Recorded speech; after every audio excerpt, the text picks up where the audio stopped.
క్రీస్తులో ఉన్నప్పుడు మాత్రమే.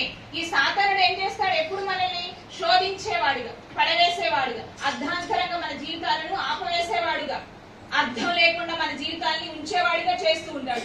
కానీ దేవుడైతే ముందుగానే ఆజ్ఞాపించాడంట దేవదూతలకి, నా బిడ్డలు బయలుదేరి వెళ్ళుచున్నారు. దేవదూతలు చూడండి మనకి ఎంత రక్షణ ఇస్తున్నారు. ఇటువంటి గొప్ప వాగ్దానాల కంటే మనకి ఏం కావాలి? ఇంత గొప్ప వాగ్దానం కంటే మన జీవితంలో ఏం కావాలి? మనం దేనికి భయపడాలి?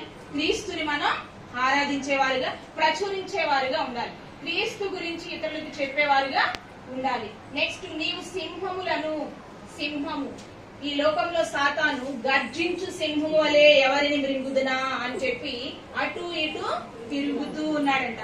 పాము చూడండి, పాము మోసపుచ్చేదిగా ఉంది ఈ లోకంలో.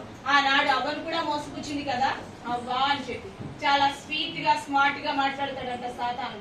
ఆ మాటలకి పడిపోతూ ఉంటారు ఎవరైనా చెప్పి.